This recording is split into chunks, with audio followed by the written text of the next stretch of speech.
Today I'm going to do a little video around access levels and how to set them and how to define them via a group or individually.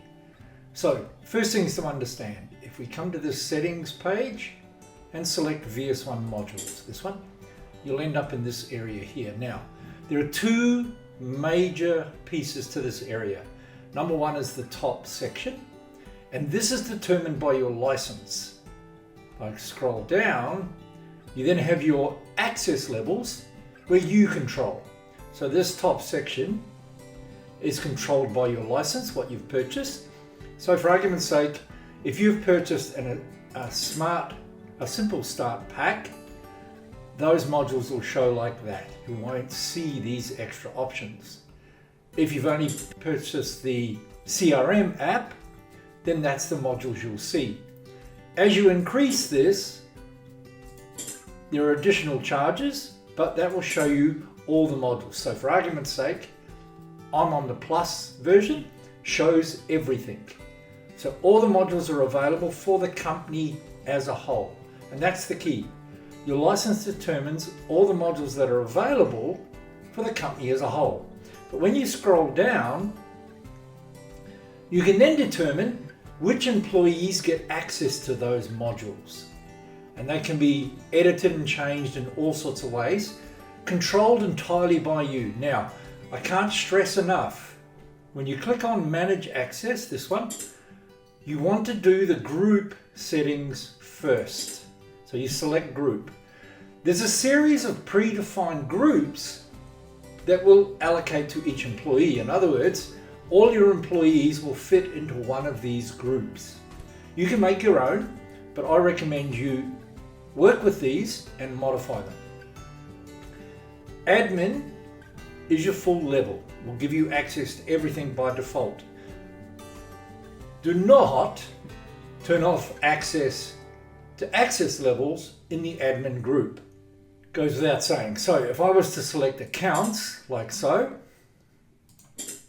you'll notice that a bunch of buttons come on now as restricted,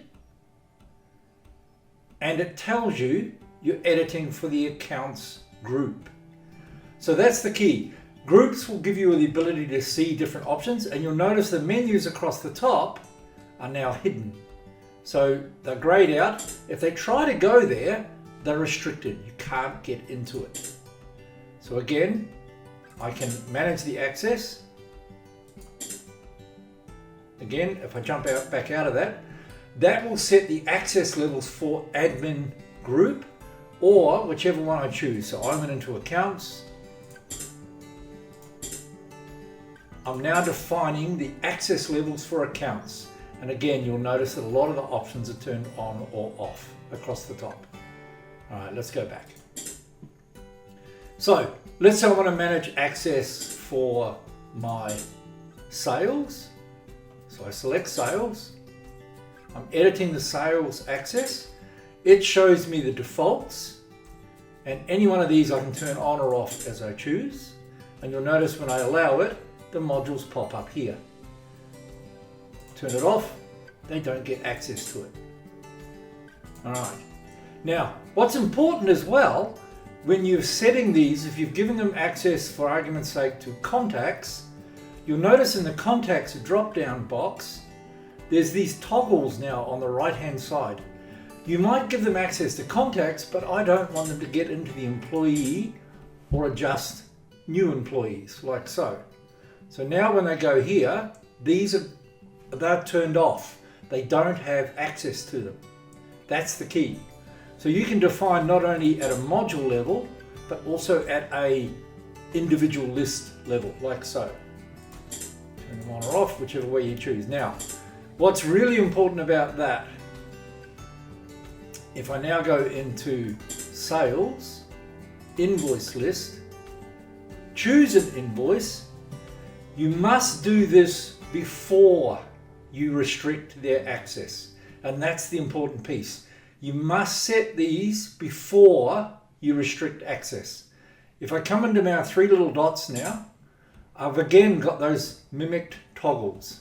And for the sales, I don't want them to see cost. So I turn off the ability for them to turn on the cost column. So they can't turn on and see what my costs are and save that. So no longer now can the sales department come into that invoice transaction and see my costs. And that's how you do it. So you need to customize each form that you want before you restrict it. If you've left it on and restrict it, they can still turn it on. They can still come in here and show cost. So you have to restrict it and they can't turn it on. Okay. So once you've got that concept, that will work everywhere. You can then now turn on or off columns that you do or don't want them to see, including on your lists. When you look at your lists, you select your three dots, you turn off the fields you don't want them to turn on. That's the key. So if you don't want them to see paid, you turn it off, restrict. That's how to work it. If you leave it on and restrict, they'll still see the column. Defeats the purpose. So turn it off, restrict. Happy days. All right, let me close out of that. When I exit now, it's now saved those settings for my sales guys. I can go one step further. If I come into each employee, whoever that may be, I can set the access levels individually. So each person can be individually set. You're much better off though to assign them to a group, like so. And that will then automatically load it right throughout the program. Now, we'll go one step further. When you're in your mobile device, down the bottom here, you've got the options to customize your screens, and that gives you the ability to pick different options that you want. Now, again, work with the ones that are there and modify them. These are really important to remember that these settings here will determine or are used elsewhere. So what I mean by that is, one of the big things is you can view your dashboards in here, which will show profit and loss, sales, the whole lot. You often don't want your staff seeing that. So go back to access levels, under settings, VS1 modules, scroll down. If we go manage access for a group, and I'm going to choose admin just so you can see what I'm doing. Down here under the mobile app, you can set the default screen that loads when they sign on, but I also recommend disable the ability to go into the screen, customize it, and grab a different display. Turn those off. So you will have a setting like that. By default, the sales version of the mobile will load and they can't go in and adjust it.